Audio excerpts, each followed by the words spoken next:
नमस्कार, आप देख रहे हैं DS4 न्यूज चैनल, जहां खबरें बिकती नहीं बोली जाती हैं। आज हम आपको दिखाएंगे हर जिला हर क्षेत्र की तमाम हर छोटी बड़ी उन खबरों को जिनको अक्सर करके ये गोदी मीडिया आपको कभी भी नहीं दिखा पाएगा। लेकिन अगर आप एक सच्ची पत्रकारिता को सपोर्ट करते हैं तो वीडियो को फटाफट से लाइक कर दीजिए और चैनल को भी सब्सक्राइब कर दीजिए, क्योंकि आपका एक लाइक और सब्सक्राइब हमें इस प्रकार की सच्चाई के साथ खबरों को दिखाने की हिम्मत देता है। चलिए अब शुरुआत करते हैं आज की बड़ी खबरों से। पश्चिम बंगाल में ममता बनर्जी के खिलाफ शिकायत दर्ज। चुनाव से पहले कथित सांप्रदायिक बयान देने का आरोप।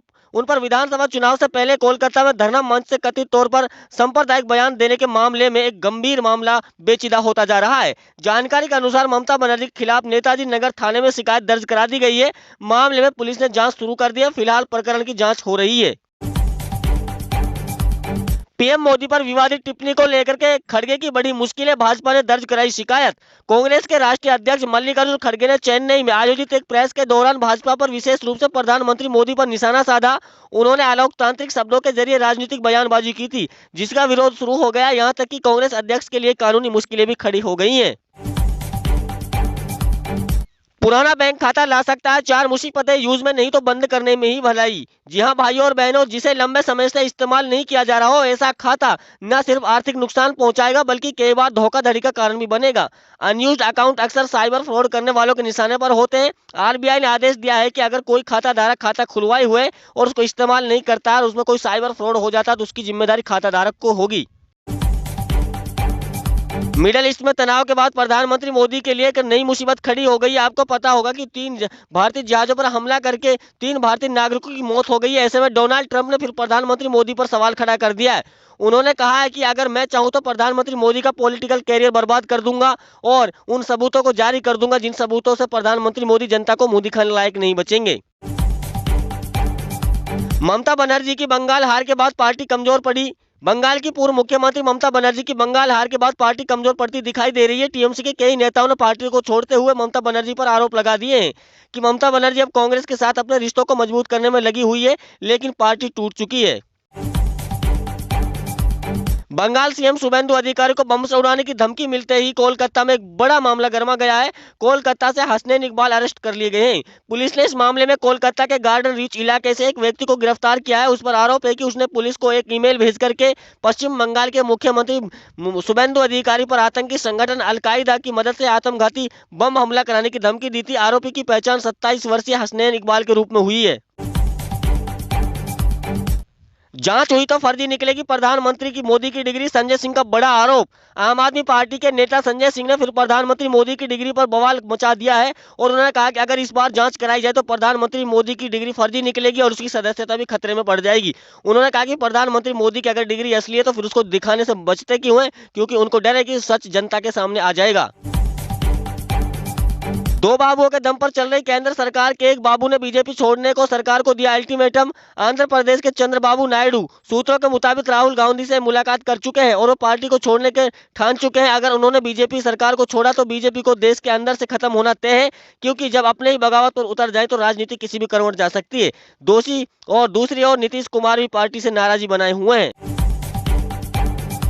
अखिलेश यादव की बड़ी मुश्किलें, सोशल मीडिया पर परिवार को बनाया निशाना। उत्तर प्रदेश के पूर्व मुख्यमंत्री अखिलेश यादव की मुश्किलें लगातार बढ़ती जा रही हैं। सोशल मीडिया पर उनके परिवार को निशाना बनाया गया है। उनकी बेटी की भी एआई से अश्लील फोटो बनाकर डाली गई है, जिसके बाद ये मामला गर्मा गया है। सुप्रीम कोर्ट ने भी इस पर अपनी सख्त टिप्पणी दी है और उन्होंने कहा कि ऐसी जिन्होंने ये किया है उनके खिलाफ सख्त कार्रवाई होनी चाहिए। और योगी आदित्यनाथ का बयान आया कि उन पर कार्रवाई करके बेटी बेटी सबकी होती है, कार्रवाई में किसी भी प्रकार की अनियमितता नहीं होनी चाहिए। यूपी के नौजवानों को काम के सिलसिले में अब दूसरी ओर जगह नहीं जाना पड़ेगा, योगी आदित्यनाथ का बड़ा बयान। अब प्रदेश में सीमेंट फैक्ट्री, पावर प्लांट समेत कई बड़े उद्योग लगने की तैयारी में है। सीएम योगी आदित्यनाथ ने कहा कि बाढ़ की त्रासदी और कनेक्टिविटी के अभाव में यहाँ के लोग पलायन करते थे। आजीविका के लिए लोगों को विदेश जाना पड़ता था, लेकिन अब यहाँ के नौजवानों को बाहर जाने की जरूरत नहीं है, उसे यहीं पर रोजगार के अवसर दिए जाएंगे। देश में पेपर लीक, भर्ती परीक्षाओं में गड़बड़ी और बढ़ती बेरोजगारी को लेकर के कांग्रेस ने केंद्र की भाजपा सरकार के खिलाफ देश भर बड़ा आंदोलन करने का ऐलान किया।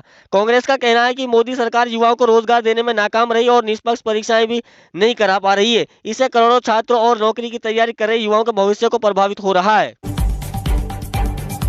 शिवसेना नेता संजय राउत ने कहा कि कांग्रेस कमजोर या खत्म होने वाली पार्टियों से नहीं है। उन्होंने कहा कि जो नेता पहले कांग्रेस छोड़कर अलग तरफा पार्टी बना चुके हैं, उन्हें फिर से एकजुट होकर कांग्रेस को मजबूत करना चाहिए। रावत ने शरद पवार से इस दिशा में पहल करने की अपील की। कहा कि भाजपा का मुकाबला करने के लिए सभी विपक्षी दलों को साथ आना होगा। मौसम को लेकर के भी बड़ा अपडेट सामने आया। मौसम विभाग ने राज्य के 34 जिलों में तेज आंधी और बारिश की चेतावनी जारी की है। इस दौरान 60 किलोमीटर घंटे की रफ्तार से तेज हवाएं भी चल सकती हैं। मौसम विभाग का कहना है कि मानसून की पूरी तरह से सक्रिय होने तक प्रदेश में मानसून का असर रहेगा। सभी को सावधान रहने की जरूरत बताइए। आम आदमी पार्टी के राष्ट्रीय संयोजक अरविंद केजरीवाल ने भगवंत मान के साथ जालंधर में ट्रेड कमीशन की बैठक में हिस्सा लिया। इस दौरान उन्होंने व्यापारियों, दुकानदारों और कारोबारियों की समस्याएं सुनी और उन्होंने जल्द समाधान का भरोसा दिया। केजरीवाल ने कहा कि आम आदमी पार्टी की सरकार व्यापारियों की मदद के लिए हमेशा तैयार है। इसी मकसद से पंजाब ट्रस्ट ट्रेडर्स कमीशन बनाया गया ताकि व्यापारियों की छोटी छोटी समस्याओं की जल्दी समाधान निकाला जा सके।